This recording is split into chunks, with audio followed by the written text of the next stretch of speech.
Sveiki, brangūs tautiečiai. Nuostabų šeštadienio rytą skubame apžvelgti, kasgi svarbesnė vyko lietuvių pasaulyje šią savaitę. Televizijos misija Pasaulio Lietuva tęsia dokumentinį pasakojimą apie viešnagę Los Andželo lietuvių bendruomenėje, kuriame seniausios lituanistinės mokyklos Amerikoje gyvavimo istorija, tautiečių svetingumas ir empatija. San Franciske rudens šventė, o Lietuvoje dar daugiau argumentų, kodėl verta rinktis mūsų šalį ieškant užimtumo. Tad patogiai įsitaisykite ir šį žvarbų šeštadienio rytą praleiskite žiūrėdami šilumą dvelkiančius televizijos žurnalo Pasaulio Lietuva vaizdo reportažus.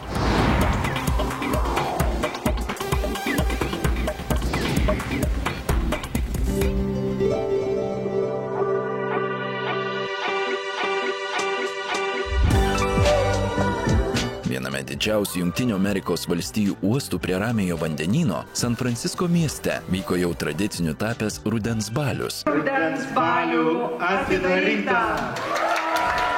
Jame susijungia ne tik gardžios vaišės, širdžiai miela muzika bei šokiai, bet ir įvairūs netikėtumai, malonios pažintys bei atviri pokalbiai. Vietos lietuvių bendruomenės narė Dalia Juškys prisipažino, kad ji rudens baliaus laukė su dideliu nekantrumu. Aš tik vakar kalbėjau su draugė, kur gyvena Utah, ir aš jai sakiau, žinai, aš tokia laiminga, kad rytoj bus rudens balius, už tai, kad man staigiai užėjo toks noras būti lietuvių kompanijai. Ir lietuvių dvasia, ir aš norėjau šokti ir dainuoti lietuviškai ir būti tas visas, kaip sako, village. Mes esame mažas kaimelis didelioj vietoje, kaip, žinai, San Francisco. Renginio svečias, Kalifornijoje gimęs ir užaugęs Aras Matis, atskleidė, kiek tautiečių gyvena viename gražiausių Amerikos miestų. San Franciske yra, aš sakyčiau, tarp 2–3 tūkstančių lietuvių, kur daugiausia yra atvažiavę, jie yra turbūt stipriausia mokslo, biotechnologijos, kompiuterių žmonės iš Lietuvos, iš viso pasaulio.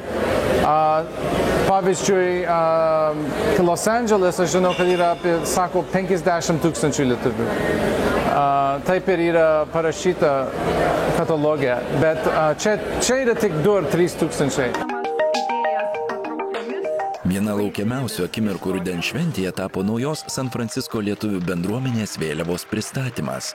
Vėliavos grafinį dizainą kūrė ir ją atidengė Kalifornijoje gyvenantis garsus grafinio dizaino specialistas Tautvydas Kaltenis. Vyras pasidalino įžvalgomis, kodėl kiekvienai bendruomeniai svarbu turėti savo vizualinę tapatybę. Na vis tik tai tam tikros salos, lietuvių salos atsiduria apsupti didžiulio, reiškia, svetimųjų okeano, aišku, į kurį jie patys įsilieja ir patys ir nori to, ir siekia ir savo darbais, šeimom ir visų kuo kitų, tačiau yra kitas atgalinis ryšys, jie nori išlaikyti tą, ką jie turi, bent jau toj pačioj kartoje, kiek įmanoma perduoti sekančiai kartai, net jeigu maišyta. Todėl tos salos tapatumą ir būtent savo tapatumą, kad jis skirtųsi nuo Čikagos, nuo Los Andželo, nuo New Yorko ar nuo Italijos, kad jisai būtų savas, lyg tai nedidelė, reiškia, mūsų šalies ambasada, bet būtent čia ir būtent šitos community. Ir, man džiugu, kad tokia iniciatyva atsirado tiesiog, nes aišku, kad bendruomenė gyvena savo gyvenimą ir jai reikia ir įvykių, ir ne tik balių, kaip sakyti, bet reikia tokio turinio, kaip sakyti, kad jis galėtų, kad ir reiškia, t-shirtą užsidėti. Ir tai bus jau naujas turinys, lyg ir savas lietuviškas, bet jau kartu kažkoks jų naujas, reiškia, naujas identitetas atsiranda. Tradicinio rudens baliaus nepraleido ir San Francisko lituanistinės mokyklos genys direktorė Aistė Siaurytė Solė. Ji džiaugiasi galimybę pabendrauti su tautiečiais, kurie svarsto, ar verta savo atžalą leisti į lietuvišką mokyklą. Aš sakau visiems žmonėms, su kuriais susiduriu, kurie galvoja apie lituanistinę mokyklą ir kaip tos savaitgalius leisti, ar verta tos savo vaikus leisti į lietuvišką mokyklą. Tai aš jiems sakau, tai nėra kažkokia auka arba pasiaukojimas, tai yra dovana. Tu savo vaikui duodi didžiulę dovaną.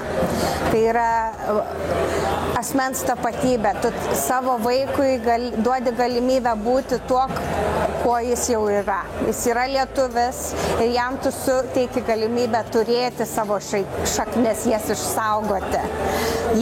Kalbėti tą kalbą, kurią kalba jo tėvai, seneliai, protėviai, turėti tą šaknis. O jeigu tų šaknų ir tų lietuvybės, kaip pasakyti, tos mūsų kalbos ir kultūros ir tradicijų mes nepuoselėsim ir jos dings, jų mes neišsaugosim, mes prarasim jas su ta pirma karta imigrantų, tų naujų imigrantų karta ir bus labai labai gaila.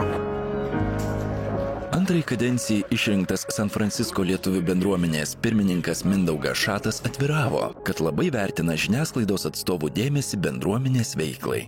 Mes norime parodyti, kad Lietuva veikia. Mes norime, kad žmonės žinotų San Franciską, jo bendruomenę. Bandome taip pat tuo pačiu garsinti Lietuvą, garsinti savo veiklą ir tuo pačiu pritraukti ir lietuvius atvažiuoti į mūsų šitą Bay Area arba tiesiog į Kaliforniją, kad galima būtų įsitvirtinti ir jie galėtų tiesiog bent jau pažiūrėti, pabandyti sužinoti, ar tai jiems tinka šita vieta ar netinka, jiems suteikti informaciją ir viską. Tai aš asmeniškai galvoju, kad žiniasklaida yra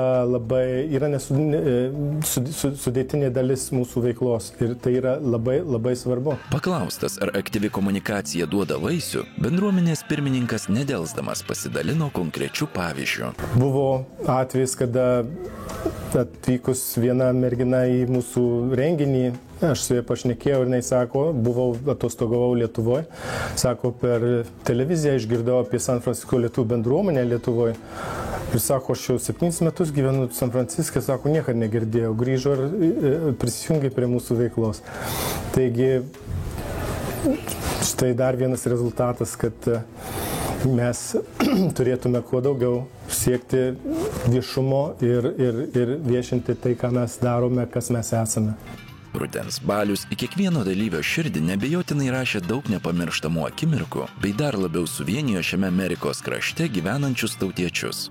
O geraširdžiai Daliai Juškys, slaptažodis lietuvis, įgavo dar didesnę prasmę. Mes turim savo lietuvių Facebook, San Francisko lietuvių bendruomenės Facebook, ir parašė vieną mergaitę, postino ant Facebook, aš atvažiuoju į San Francisko rajoną, būsiu studentė Berkeley ir ar gal kas nors turi kambariuką man gali parūpinti.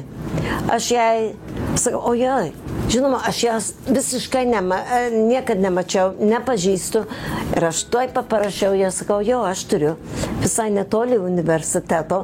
Tai jinai atvažiavo ir dabar gyventi su mumis visus metus. Ir mano amerikonai draugai sako, ką? Tu paėmė žmogų, kur niekad nematei? Gyvenime nematei? Nepažįsti, sakau, bet ji lietuvė. Ir tas ir yra, jeigu yra lietuvis. Mano sūnus gyvena Kolorado ir jisai tenai dėstė slidinėjimą ir jis pamatė lietuvišką vardą ir tuoj pat, už tai, kad lietuvis, tuoj pat buvo toks ryšys ir noras bendrauti.